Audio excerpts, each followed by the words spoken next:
गणेश चतुर्थी व्रत करने से आ रही विपत्ताएं दूर होती है। कई दिनों से रुके मांगलिक कार्य संपन्न होते हैं और गणेश जी की असीम कृपा होती है। गणेश जी की कथा। पौराणिक प्रचलित गणेश जी के कथा के अनुसार एक बार देवताएं विपत्ता में घिर गए। तब वह मदद मांगने के लिए भगवान शिव जी के पास आए। उस समय शिव जी व कार्तिकेय जी गणेश जी भी पास में ही बैठे थे। देवताओं की बात सुनकर शिव जी ने कार्तिकेय व गणेश जी से पूछा कि तुम में से कौन देवताओं के कष्टों का निवारण कर सकता है। तब कार्तिकेय व गणेश जी दोनों ने स्वयं को इस कार्य के लिए संपन्न सक्षम बताया। इस पर भगवान शिव जी ने दोनों की परीक्षा लेते हुए कहा, तुम दोनों में से जो सबसे पहले पृथ्वी की परिक्रमा करके आएगा वही देवताओं की मदद करने जाएगा। भगवान शिव जी के मुख से यह वचन सुनते ही कार्तिक जी अपने वाहन मोर पर बैठकर पृथ्वी की परिक्रमा के लिए निकल गए। परंतु गणेश जी सोच में पड़ गए कि वह चूहे के ऊपर चढ़कर सारी पृथ्वी की परिक्रमा कैसे करेंगे। इस कार्य में उन्हें बहुत समय लगेगा। तभी उन्हें एक उपाय सूझा। गणेश जी अपने स्थान से उठे और अपने माता पिता की 7 बार परिक्रमा करके वापस बैठ गए। परिक्रमा करके लौटने पर कार्तिकेय जी स्वयं को विजेता बताने लगे। तब शिव जी ने गणेश जी से पृथ्वी की परिक्रमा न करने का कारण पूछा। तब गणेश जी ने कहा, माता पिता के चरणों में ही समस्त लोक हैं। यह सुनकर भगवान शिव जी ने गणेश जी को देवताओं के कष्ट दूर करने की आज्ञा दी। इस प्रकार भगवान शिव जी ने गणेश जी को आशीर्वाद दिया कि चतुर्थी के दिन जो तुम्हारा पूजन करेगा, रात्रि में चंद्रमा को अर्घ देगा, उनके तीनों ताप यानी दाहिक, देविक, भौतिक ताप दूर होंगे। इस व्रत को करने से व्रतधारी के सभी तरह के दुख दूर होते हैं। उसे जीवन के भौतिक सुखों की प्राप्ति होती है।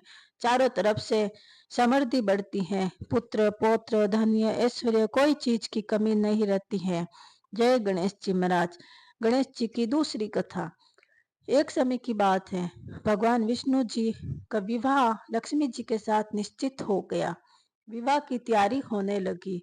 सभी देवताओं को निमंत्रण भेजे गए, परंतु गणेश जी को निमंत्रण नहीं दिया। कारण जो भी रहा हो, अब भगवान विष्णु की बारात जाने का समय आ गया। सभी देवता अपनी पत्नियों के साथ विवाह समारोह में आए। उन सब ने देखा गणेश जी कहीं दिखाई नहीं दे रहे हैं। तब वे आपस में चर्चा करने लगे कि क्या बात है, गणेश जी को न्योता नहीं दिया या गणेश जी नहीं आए। सभी को इस बात का आश्चर्य होने लगा। तभी सभी ने विचार किया, विष्णु भगवान से ही कारण पूछा जाए। विष्णु भगवान से पूछने पर उन्होंने कहा, हमने गणेश जी के पिता शिव जी को न्योता दिया है। यदि गणेश जी अपने पिता के साथ आना चाहते हैं तो आ सकते हैं। अलग न्योता देने की कोई आवश्यकता नहीं थी। दूसरी बात यह है कि उनको 1.25 मन मूंग, 1.25 मन चावल, 1.25 मन घी, 1.25 मन लड्डू का भोजन चाहिए। गणेश जी नहीं आएंगे तो कोई बात नहीं, दूसरों के घर जाकर इतना सारा खाना पीना अच्छा नहीं लगता। इतनी वार्तालाप कर ही रहे थे कि किसी ने सुझाव दिया कि यदि गणेश जी आ भी जाए तो उनको द्वारपाल बनाकर हम घर पर ही रख देंगे। आप तो चूहे पर बैठकर धीरे धीरे चलेंगे, बारात में पीछे रह जाएंगे, यह कह देंगे। यह सुझाव सभी को पसंद आया तो विष्णु भगवान ने अपनी सहमति दे दी। होना क्या था, इतने में गणेश जी वहां पहुंचे और उन्होंने समझा बुझाकर घर की रखवाली करने बैठा दिया। बारात चल दी। तब नारद जी ने देखा कि गणेश जी तो दरवाजे पर ही बैठे हैं। गणेश जी के पास गए और रोकने का कारण पूछा। गणेश जी कहने लगे, भगवान विष्णु ने मेरा बहुत अपमान किया है।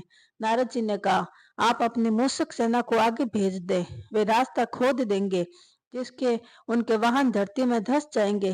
तब आपको सम्मान पूर्वक उन्हें बुलाना पड़ेगा। अब तो गणेश जी ने अपनी मूषक सेना जल्दी से आगे भेज दी। सेना ने जमीन पौली कर दी। जब बारात वहां से निकली तो रथों के पहिए धरती में धंस गए। लाख कोशिश की परंतु पहिए नहीं निकले। सभी ने अपने अपने उपाय किए परंतु पहिए तो नहीं निकले, बल्कि जगह जगह टूट गए। किसी की समझ में नहीं आ रहा था कि अब क्या करे।